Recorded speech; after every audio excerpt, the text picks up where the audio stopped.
అందరికీ నమస్కారం. అసలు కేరళలో మొన్న రీసెంట్‌గా ఒక న్యూస్ అయితే చదివానండి. కేరళలో కోజికోడ్‌లో 42 ఏళ్ల దీపిక అనే వ్యక్తి ఆత్మహత్య కేవలం ఒక మరణం కాదండి. అది మన సోషల్ మీడియాలో సమాజం చేసిన సామూహిక హత్య. ఒక మహిళ తన స్వార్థం కోసం లేదా పాపులారిటీ కోసం చేసిన అనాలోచిత పోస్ట్ ఒక నిండు ప్రాణాన్ని అయితే మాత్రం బలి తీసుకుందంట. ఇంతకీ విషయానికి వస్తే మాత్రం జనవరి 16 కేరళలో వడకర ప్రాంతానికి చెందిన షమీజా ముస్తఫా అనే ఒక యువతి ఒక వీడియోని సోషల్ మీడియాలో పోస్ట్ చేసింది ఇన్స్టాగ్రామ్లో. రద్దీగా ఉన్న బస్సులో ప్రయాణిస్తున్న సమయంలో దీపక్ తనను అసభ్యంగా తాకాడని ఆమె ఆరోపించింది. ఆ వీడియోలో ఆమె అతన్ని నిలదీస్తున్నట్లు, అతను ఆత్మరక్షణ చేసుకుంటున్నట్లు ఉంది. కేవలం కొన్ని గంటల్లోనే ఆ వీడియో లక్షలకి వ్యూస్ అయితే సంపాదించింది. నెటిజన్లు ఏమాత్రం ఆలోచించకుండా దీపక్ను వికృత మృగంగా ముద్ర అయితే వేశారు. 2 రోజుల తర్వాత జనవరి 18న దీపక్ అవమానంతో తన నివాసంలో ఉరివేసుకొని ఆత్మహత్య చేసుకున్నాడు. కానీ ఇప్పుడు విచారణలో ఆ వీడియోలో అతను తప్పు చేసినట్లు ఎక్కడా కూడా ఆధారం లేవని తేలిపోయింది. ఆ యువతి కేవలం వ్యూస్ కోసమే అలా చేసిందనే అనుమానాలు బయటపడుతున్నాయి. ఇంకా ఫేక్ ఆరోపణలు జీవితాలు బుగ్గుపాలు. దీపక్ ఉదాత్తం కొత్తదేమీ కాదు. గత కొన్నేళ్లుగా ఇలాంటి ఫేక్ ఆరోపణలు ఎందరో పురుషుల జీవితాలు బుగ్గుపాలు చేస్తూనే ఉన్నాయి. లక్నోలో, బెంగళూరులో, ఢిల్లీలో డ్రైవర్లపై, డెలివరీ బాయ్స్పై తదితరుల మహిళలను పెట్టిన వేధింపు కేసులు తప్ప అని రుజువైనప్పటికీ అప్పటికే వారిపై సమాజం ఇచ్చిన తీర్పు విమర్శలు వారి జీవితాలపై మచ్చలు వేశాయి.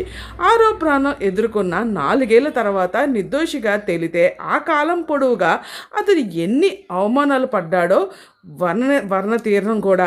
ఇకపోతే వైరల్ వీడియో తర్వాత కేరళ బస్సులో పురుషులు కార్డ్బోర్డ్ షీట్లు కప్పుకొని ప్రయాణించడం హాస్యాస్పదంగా అనిపించిందంట. దాని వెనుకున్న ఆవేదన మనం గమనించాలి.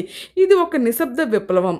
మహిళలకు రక్షణ కల్పించడానికి నిర్దేశించిన చట్టాలు పురుషులపై అస్త్రాలుగా మారుతున్నాయనే బాధ ఎక్కువైపోతుంది. ఎప్పుడు ఏ మహిళ మొబైల్ కెమెరా తమ వైపు తిప్పుతుందో, ఎప్పుడు తమను రేపిస్ట్లాగా చిత్రీకరిస్తారో తెలియదని స్థితిలో ఉన్న పురుషులు ఉన్నారు.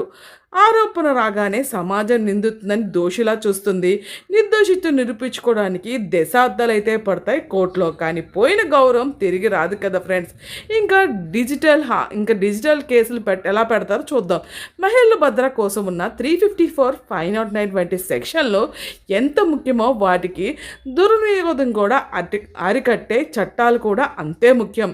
తప్పుడు ఆరోపణలు చేసి ఎదుటివారి మరణానికి కారణమైన వారిని ఆత్మహత్య పేరున కేసులో పాటు డిజిటల్ హెరాస్మెంట్ కింద కఠిన శిక్ష కూడా పడాలి. లైంగిక వేధింపుల కేసులో బాధితురాలు పేరు ఎలాగైనా గోప్యంగా ఉంచుతారో, నిందితుడు నేరం నిరూపితుడు అయ్యేంత వరకు కూడా అతని వివరాలు కూడా బహిరంగం చేయకూడదనే వాదన ఇప్పుడు బలంగా వినిపిస్తుందంట.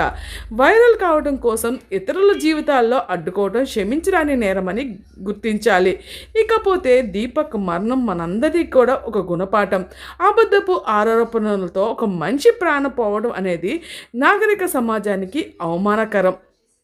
కేరళ ప్రభుత్వం షమీజా ముస్తఫా వంటి వాటిపై తీసుకున్న చర్య భవిష్యత్తులో ఇలాంటి డిజిటల్ అరాచకాలకు అడ్డుకట్ట వేయాలి. నిజమైన బాధితుల గొంతు నొక్కకూడదు కూడా. అదే సమయంలో సమయంలో కూడా న్యాయం దశాబ్దంగా జరగాలని, అది కోర్టు గదుల్లో జరగాలి తప్ప లైకులు కామెంట్ల మధ్య కాదండి. మీరేమనిపిస్తుంది? రీసెంట్గా మన శంకర్ వరప్రసాద్ సినిమా చూసినప్పుడు కూడా అందులో కూడా చట్టాలు ఉన్నాయి కదా అని ఇష్టం వచ్చినట్లు వాడుకోవటం కరెక్ట్ కాదు కదా. అసలు ఒక సినిమా అనేది ఎంత వైబ్రేషన్ చూపిస్తుందంటే జనాల్లోకి అంతలా ఉంటుంది. అందులో తప్పు ఉండొచ్చు, నిజం ఉండొచ్చు, నిజం లేకపోవచ్చు, కానీ పాజిటివ్ తీసుకొని బాగుంటుంది. కానీ ఈ ఆడపిల్లలు ఎలా అంటే భగవంతుడా చెప్పుకోలేం కూడా. మీకు కూడా ఏమనిపిస్తుంది? అసలు ఇంతలా దిగజారిపోతున్నారేంటో లైకులు, వ్యూస్, కామెంట్స్ కోసం కూడా. కొంచెమైనా మానవత్వం ఉండాలి కదా, అస్సలు కొంచెం కూడా ఆలోచించట్లేదు. ఏమంటారు, మీకేమనిపించిందో కింద కామెంట్ సెక్షన్లో తెలియచేయండి. నా ఒపీనియన్ నేను జస్ట్ షేర్ చేసుకున్నాను, మీకేమనిపించిందో కామెంట్ చేయండి.